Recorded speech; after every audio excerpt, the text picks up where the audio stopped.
Hello and welcome to Policy Watch. Before I introduce my guest this week, here are the week's top stories. The government refuses to bow down to pressure from opposition, notifies FDI. More reforms to come, say top leaders. Mamata Banerjee pulls out from the UPA. The government banks on past and present friends to secure majority.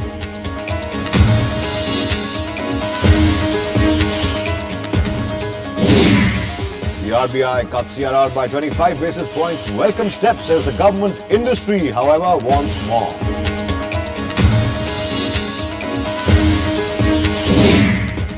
The cabinet okays disinvestment on 4 public sector units. Expects to fetch 15,000 crore through the stake sale.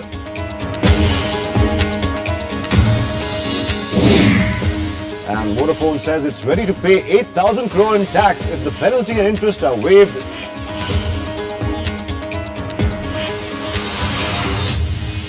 My guest this week, of course, is Subhomoy Bhattacharjee. He is the deputy editor with the Indian Express. Welcome back to the show, Shubho. We'll go straight into our first story this week. Now, the past week saw the UPA find its resolve again. Answering his critics, the Prime Minister went ahead with the clearing the proposals for FDI in multi-brand retail as well as FDI in aviation as well. Defying the opposition and some troublesome allies, the government, first in a bold move, hiked the price of diesel by 5 rupees, the steepest diesel hike ever. The very next day, announcements on FDI in retail and aviation came forth. And as industry and markets rejoice, the UPA government is now facing heat for its boldest set of reforms in the past 8 years. And that's not all. Reports suggest that the Prime Minister is very keen on following this major push by opening up FDI in the pharma sector as well. However, the political will of the UPA-2 government to go through with a set of reforms will be tested as its key ally, Trinamool Congress, has already pulled out of its government and the ministers in the cabinet. The fate of the UPA-2 now lies with the M factor, Mayawati and Mulayam Singh. If they decide to pull back their outside support to the government, then strong possibilities of a midterm poll can arise and the reforms will once again get stuck in political numbers.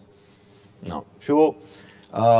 The government seems to have found its resolve, its gumption again, and the Prime Minister going steaming ahead with the reforms. What has changed? Have they found some magic potion or magic elixir? I suppose you can say that. But I suppose it's a question about about the last possible time. You really don't have time before the next 2014 election to try. Even if you try to say, I'll introduce a notification or I'll introduce a legislation, it needs a basic minimum time. Right. So this was about the last time. So they had to do it. So you're saying that as people, very senior people in the government have said, this was the last window of opportunity that they had, and they'd had enough. And these are not reforms that they've overnight suddenly tried to. They've been thinking about it for a very long time. There have been consultations before as well. And do you think the government had enough? The Prime Minister had enough of his critics and of the opposition. And since these decisions they don't require legislative processes. They are executive decisions. So do you think it was just a matter of time before the UPA government did what it did on Friday? Yeah, except that we have paid a fairly heavy price. I mean, we could talk about whether the Prime Minister, having had enough from his opponents or critics within the government, but that is not the important point. The point is that the delay, which, in fact, as you were pointing out, in carrying through many of these measures, has cost us priceless number of years. Each one of these are substantial. Had they not been substantial, they wouldn't have created the bang that they are creating now. The stock markets today responded massively. But all of these things were necessary long time back. And the fact that we're introducing them only now would mean that there will be corresponding lead time before they start yielding results. And we have lost a lot of time. So, conservative experts say that give these reforms from 6 months to a year to them actually start showing results. Do you think that's too little a time, or do you think that's about right? Six months to a year would show whether or not the set of policy that the government has implemented will start showing effect? The diesel and LPG changes, those of course will start showing results pretty soon. Next quarter, you'll start seeing the numbers changing up. So obviously, those are numbers within which will come. FDI, well, you know what? It's basically those in each one of the sectors, like civil aviation. It's not the happiest of time for anybody from outside or anywhere to invest in any country. So those, I don't know. I mean, it really could be longer time. There's no reason why somebody would really put in that amount of money to put in the civil aviation sector. but FDI in retail also will take a lead time. So essentially announcements will come. But in terms of, yes, actualization, these things will take time. The riders that the government has kept in FDI and multi-brand retail, for example, the riders are the same. 50% back-end investment, population of over 10 lakhs per city, and only those cities can have those superstores or retail stores, as well as they have a minimum amount of $100 million investment. So the riders don't change really. Do you think those riders are enough to take care of small mom-and-pop stores, kirana stores? Basically, what the opposition is trying to say, these people are who will be in danger. Do you think those riders will be enough for them? Yeah, and it's essentially the two operate in different sphere altogether. I mean, what is the difference between organized retail that is there in most of the large cities and FDI in retail? Except that the scale or the vastness of the space might slightly encourage, but it will not be drastically different. So if those have still been able to find their feet, the kirana stores are back in action, they are basically doing fairly well.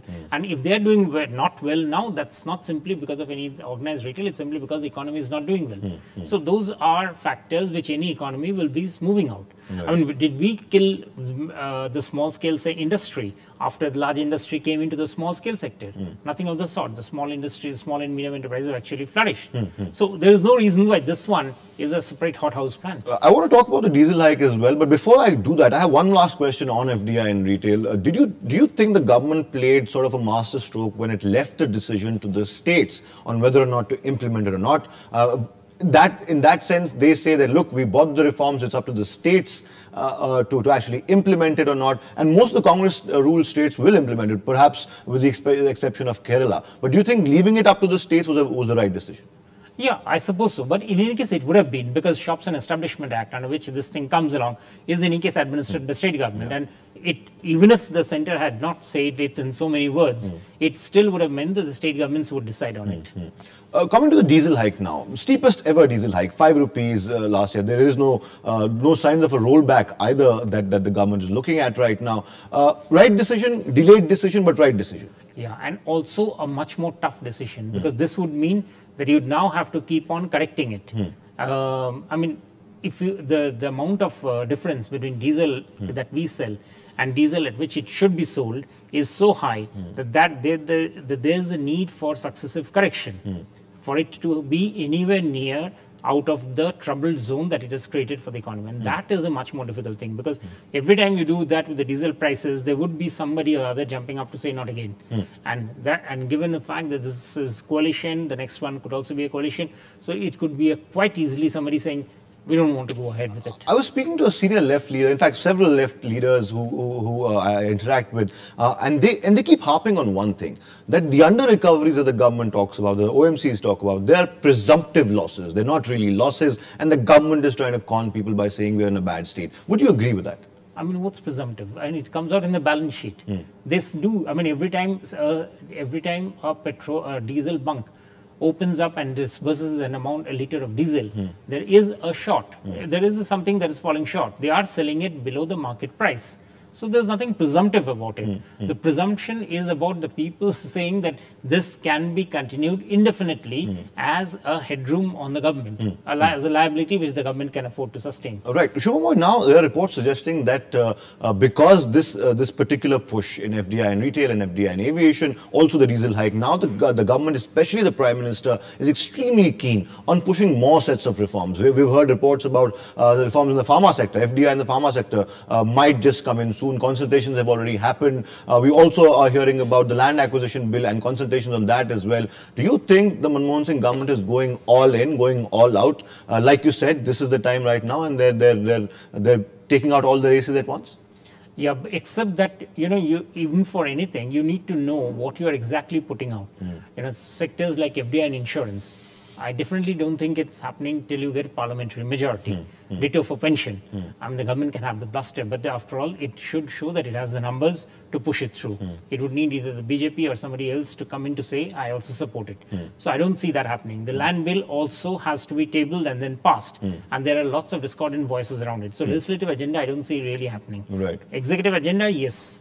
Before we go into a break, Subhomoy, and our second story, one quick question on the RBI action last week as well. They cut CRR by 25 basis points, a marginal token cut really. But do you see that as an acknowledgement of the government trying to push a set of reforms and trying to cut its fiscal deficit by actually announcing a diesel hike?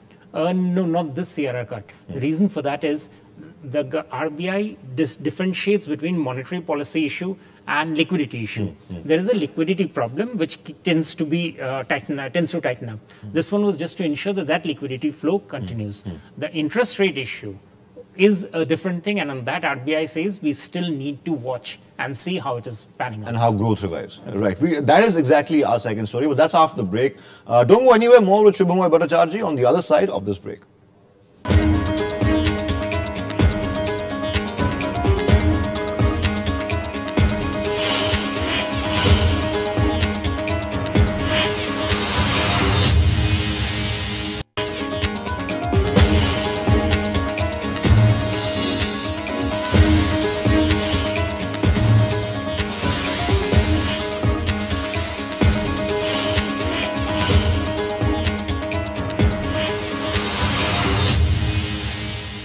Welcome back to Policy Watch. Now, the Reserve Bank of India has cut the cash reserve ratio CRR, or the percentage of deposits that banks keep with the RBI, but has refrained from cutting policy rates in view of high inflation. A steep hike in diesel prices by the government wasn't really enough for the central bank, which continues to keep its focus on inflation in the near term. Although the decision has a disappointed industry that was clamoring for a rate cut post the diesel hike, the government is taking the news positively, calling it a small but welcome step. Here's a report. Take a look.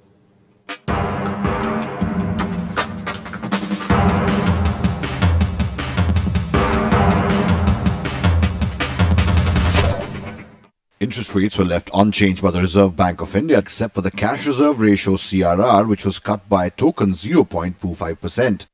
Sticking to the stance that the focus of the monetary policy should be fighting inflation, the central bank left the repo rate unchanged at 8%, in line with expectations. The CRR cut comes just days after the government initiated big-ticket reforms in foreign direct investment regulations to boost economic growth and to improve the fiscal situation of the country. Policymakers have opined that the small cut in CRR will not only improve India's growth outlook, but will also affect the health of the banking sector positively, as more liquidity, around 17,000 crore rupees, has been released into the system. I think the cut in the CRR is definitely a signal which will release resources through the banking system, and therefore it's a welcome step. The RBI has been extremely cautious in the past 1 year and has made only some token changes in the CRR. While the last major cut in CRR was in March this year, when the reduction of 75 basis points took the CRR to 4.75%. The CRR remained unchanged till the last meeting, when a 25 basis point cut has taken the CRR to 4.5%. While the government and the banking sector have welcomed the move, large sections of industry are still disappointed by the decision to leave the main policy rates untouched. Expectations of a cut in interest rates were high after some firm policy action by the government in passing long-pending big-ticket reforms, as well as a hike in diesel prices. We would have obviously been much more encouraged had he taken a risk also with repo rates, because FICCI has been advocating that they should cut the interest rates, including the repo rates, because ultimately we believe that monetary policy may not be the right instrument right now to control inflation. The 25 basis point cut in the cash reserve ratio is being seen more as a signal rather than a concrete monetary policy tool, and an acknowledgement of the government's first step towards fiscal consolidation, namely a bold and politically risky 5 rupee hike in diesel prices. Industry and market sentiment is still favouring a rate cut in October, and the CRR cut this month is perhaps a precursor of what the RBI could do with interest rates in its next meeting in October. With Rahul Kapoor, Athar Khan, RSTV. There you go, Shubho. 25 basis point cut in CRR. That's good news for the banking sector. It increases liquidity in the market. And of course, banks have welcomed it really. But how far will that help the banking sector in real terms? It does. I mean, it gives them the liquidity space. So to that extent, that means that it can give out loan to industry at the same rate or at lower rate, because it doesn't have to access money at a higher cost. because the repo rate is still at a fairly high rate. Right. So that's the point. So for banking sector, definitely it's a good news. But it doesn't mean that the RBI would be cutting rates. We just talked about diesel rate hike, diesel price hike. Now that automatically would be leading to a slight hike in inflation, about 1%. Primary and secondary both taken together. So if you take that into account, RBI may not see in October a softening of inflation. And if it doesn't see so, then it might not feel that this is the right time for a rate cut immediately. So you disagree with those people who opine that this small token cut in CRR is a precursor of what might come in October, in that October meeting of the RBI, and they would perhaps look to cut repo rates in October? The RBI would look to cut rates, but whether it can cut rate is the point. If inflation is not changing much from the current dynamics. Right now, core inflation is around 5 and 5.5. Food inflation is around 10 and 10.5. The headline rate, which basically mixes the two, is around 7 to 7.5. So this is the scenario which RBI is facing. Is it the right situation if the RBI thinks that this was not the right time to cut rate with this thing, with this particular scenario, if this scenario doesn't change in October, then again RBI would not find it necessary to cut rate. Right. We've seen that the RBI has been constantly saying that our focus is inflation, our focus has been inflation, will remain inflation for the long term and the short term as well.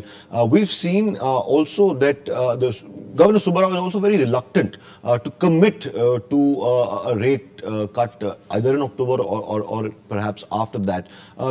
We just saw a story where a prominent businessman of a business chamber said that he doesn't think that using monetary policy to fight inflation is the right way to go about it. Do you agree with that? I think he's getting it absolutely wrong. Obviously, monetary policy is the way to fight inflation. I mean, if it isn't, then obviously there's something. I mean, probably we heard it wrong, or probably he got it wrong. So you're basically saying that it's just a clamor for a rate cut. The main problem is, and has been for quite some time, from the government, from New Delhi, and whether they are doing adequately to push growth. And now, in spite of all the things that we have done, or rather what we are getting to hear from the UPA government, the issues that still hang heavy on the economy are issues like coal. That's one story in the making. Telecom sector, that's another one in the trouble. The petroleum sector, because of the diesel problems. The steel sector, which is facing an independent slowdown. The automobile sector, where growth is coming down because of the fact that people are not able to put adequate money to buy on. Right. So essentially, all the growth drivers for the Indian economy are weak. Right. So unless those are settled down, there won't be much for RBI to say and for the economy to really push ahead. Right. Shubham, before we go into another break, one quick question. I can't resist but ask you this. Do you think that since the option of outside support from the BSP and the SP looks pretty sure now, and even though the TMC has left, the government is playing it very cool. And do you think they will, and they have the political will, and they will go ahead with all the reforms that they promised? Do you think they're in a position to do so? The government has, I mean, if I go by what Pratibha Patil had mentioned, that one has to take that as a manifesto because that was announced by the government when the UPA government came. There were around 7 or 8 steps that they had said, of which they have done, legislatively, they've done only one, the education. So there's 7 left. So I don't think those are coming. But yes, about the other administrative steps, they could take. However, those won't be as controversial as the FDI in retail. This was about the big one. Right. Which, there's a political hot potato. Political hot potato. Others are there, but then those create problems for selected sectors, selected issues, like power sector reforms. Right. On that note, we'll take another break. Subhomoy will come back after the short break. Don't go anywhere. Lots more to come on Policy Watch. Keep watching Rajya Sabha Television.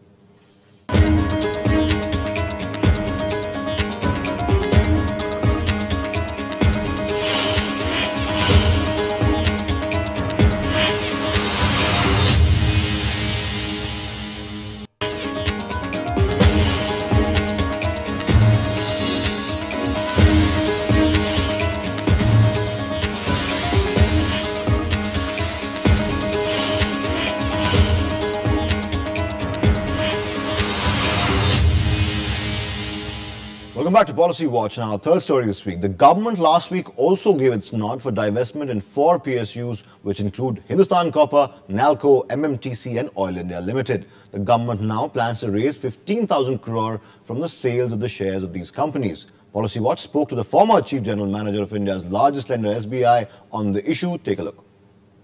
In an effort to boost the slowing economy, Government has recently allowed stake sales in 4 PSUs, namely Hindustan Copper, Oil India Limited, MMTC and NALCO. And to talk more on this, I have with me the former Chief General Manager of SBI, Mr. A. Ramesh Kumar. Welcome to Policy Watch, sir.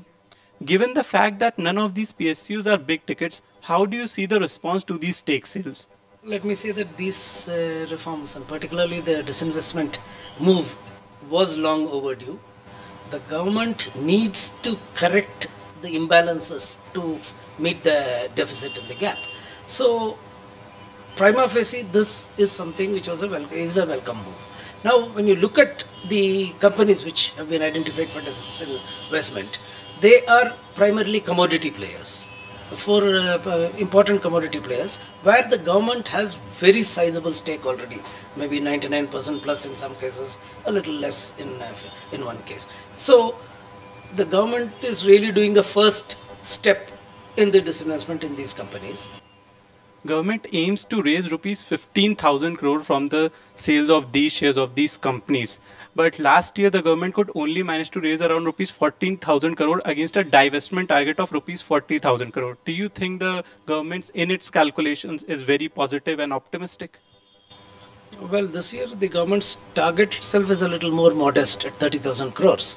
And this first lot, if it yields anywhere from 12,000 to 15,000 crores, would still be a good contribution to meeting the divestment target and also to meeting the deficit. So I think considering that there are 4 such companies which are coming in, together mopping up about 12 to 15,000 crores may not be too optimistic, as long as the market conditions are not allowed to be damaged by political developments that happen and which could damage the sentiment. If the government could take care of ensuring that the stability of the government is seen to be there in the future, I think it would not be considered too optimistic.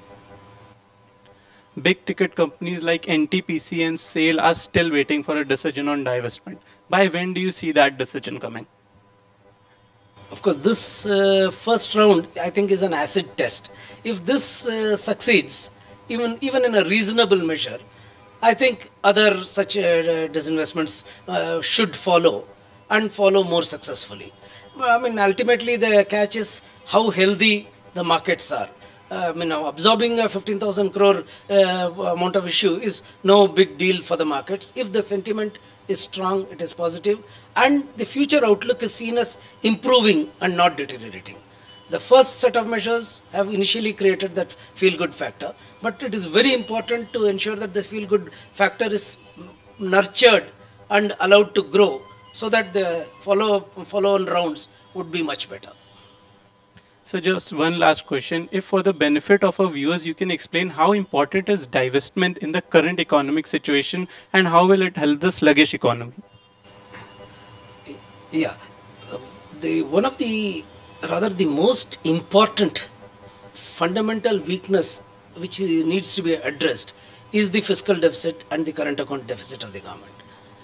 The government has, say, 2 sides from which it can be addressed. One is by generating more revenues, more cash flows. Other is by reducing costs. We all know that reducing costs is not an easy proposition in the shorter term. Even with the best of intentions, it would take a lot of time to really implement successfully. Reduction of non-planned expenditure has not been very effective in many of the attempts that the government has made. So what looks more practical is that the revenue side is really tackled better.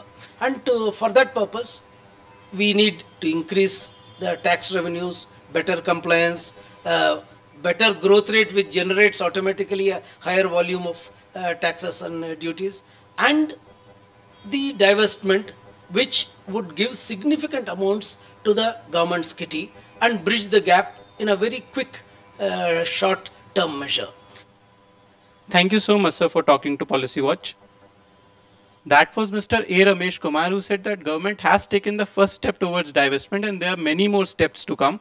That's all I have for now. Back to you in the studio. There you go. Subhomoy, do you think 15,000 crore is possible considering there are no big ticket issues this time around?